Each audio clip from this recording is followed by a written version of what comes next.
Selamat siang buat anak-anak Bapak. Sekarang kita masuk pada materi pembelajaran mata pelajaran PKWU, Produk Kreatif dan Kewirausahaan. Materi yang kita bahas adalah memahami sikap dan perilaku wirausahawan. Baik, untuk lebih jelasnya, mari kita masuk pada materinya. Yang pertama yang kita bahas adalah sikap dan perilaku wirausaha. Sebelum kita jauh masuk pada materi wirausaha ini, pertama-tama kita harus mengerti apa itu wirausaha. Kata wirausaha dapat dibagi menjadi dua. Apa sajakah itu? Yang pertama ialah wira. Lalu kita bertanya, apa arti wira? Di sini ada beberapa arti dari wira. Yang pertama adalah satria. Dapat diartikan juga patrio. Selanjutnya berani.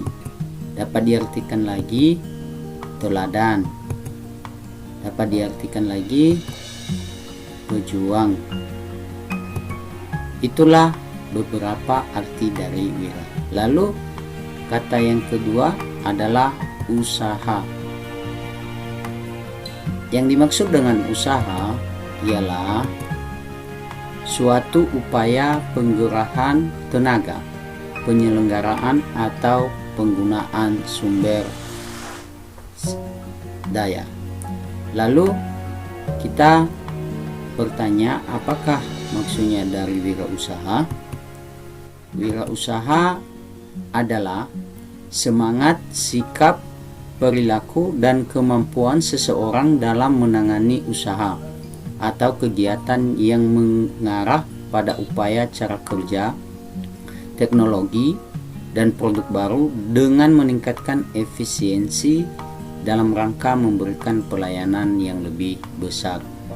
Jadi wirausaha ini seseorang yang mempunyai semangat, sikap, perilaku di dalam menangani usahanya dan juga memberikan pelayanan yang baik serta meningkatkan efisiensi dalam memberikan pelayanan yang lebih besar. Itu maksudnya dari wirausaha. Selanjutnya, apakah tujuan dari wirausaha? Tujuan dari kewirausahaan yaitu yang pertama, menumbuhkan orientasi dan kesadaran kewirausahaan yang tangguh dan kuat terhadap masyarakat. Tujuan yang kedua ialah meningkatkan jumlah wirausaha yang berkualitas. Tujuan yang ketiga ialah mewujudkan kemantapan dan kemampuan dari para wirausaha untuk menghasilkan kemajuan dan kesejahteraan masyarakat. Selanjutnya, membudayakan sikap, semangat, kemampuan, dan perilaku kewirausahaan di kalangan masyarakat. Jadi, tujuan dari kewirausahaan ini dapat dibagi menjadi 4 bagian. Selanjutnya, apa itu manfaat dari kewirausahaan?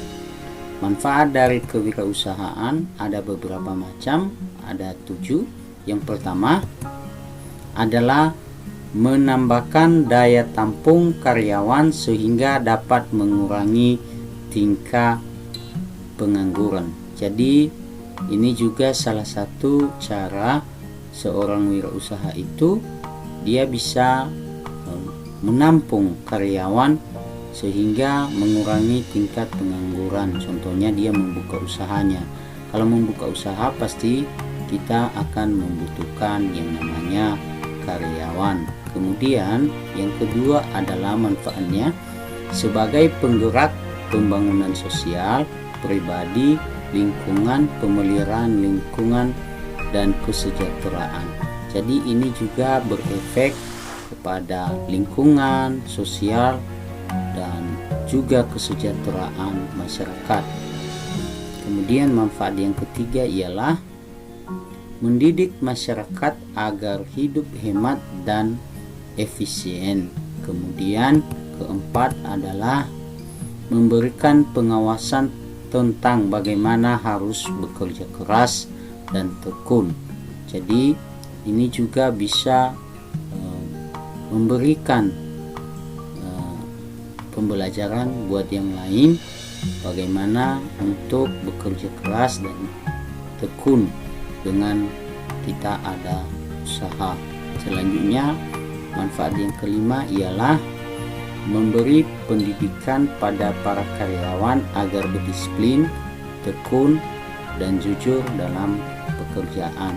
Ini juga salah satu manfaatnya ketika kita ada usaha, bisa memberikan pendidikan kepada karyawan kita, baik itu dalam disiplin dan juga dalam hal pekerjaan. Kemudian manfaat yang keenam adalah mampu memberikan bantuan kepada orang lain, baik dalam bentuk pekerjaan maupun sumbangan. Itu manfaat yang keenam. Kemudian manfaat yang ketujuh di dalam kewirausahaan adalah sebagai contoh bagi masyarakat, sebagai pribadi yang unggul dan patut menjadi teladan. Jadi kalau kita punya usaha ini juga ini bisa menjadi teladan di tengah-tengah masyarakat untuk mereka membuka usaha mereka dan juga mereka untuk lebih semangat lagi di dalam bekerja. Itulah manfaat dari kewirausahaan. Jadi ada 7 manfaat kewirausahaan. Selanjutnya kita masuk pada faktor-faktor keberhasilan dan kegagalan usaha. Tentu di dalam usaha ada faktor yang menyebabkan kenapa usaha itu bisa berhasil dan kenapa usaha itu juga bisa gagal. Apa sajakah faktor itu? Yang pertama adalah faktor manusia. Maksudnya di sini faktor manusia adalah orang-orang yang ada di dalam usaha kita itu, orang-orang yang sedang menjalankan usaha kita itu. Apakah bisa usaha kita itu berhasil atau justru mengakibatkan kegagalan usaha kita itu. Itu yang menyebabkan faktor-faktor keberhasilan dan kegagalan usaha. Kemudian faktor yang mengakibatkan yang kedua adalah dari faktor organisasi. Maksudnya di situ faktor organisasi adalah orang-orang yang ada di dalam suatu usaha kita itu. Apakah bisa memberikan satu keberhasilan atau justru memberikan satu kegagalan usaha. Kemudian faktor yang ketiga ialah faktor perencanaan. Maksudnya di sini faktor perencanaan adalah faktor, contohnya kita merencanakan satu tempat usaha kita. Apakah tempat usaha kita itu strategi atau tidak? Ini juga bisa berefek di dalam usaha kita. Bukan hanya faktor dari tempatnya juga.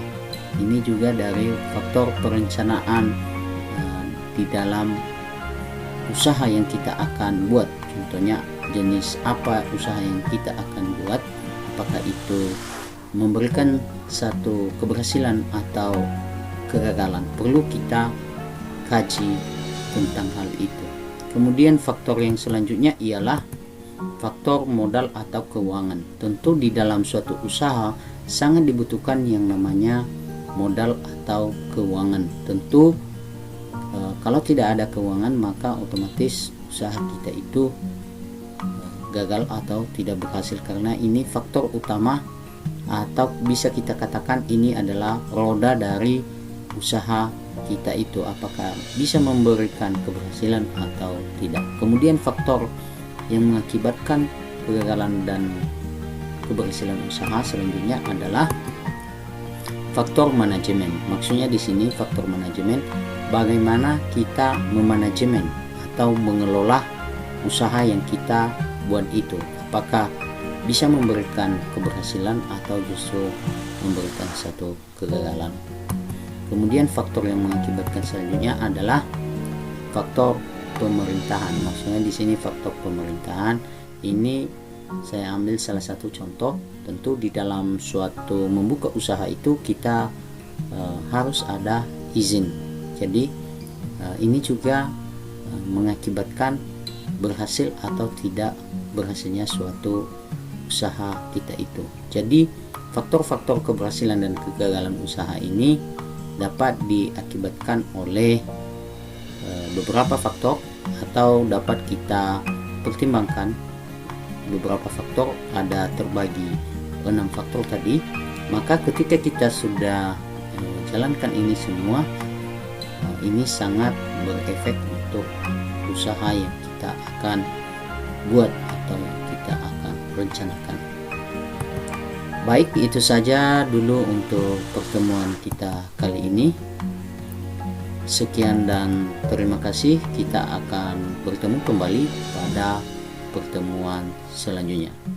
Saya sapa kita kembali. Selamat siang.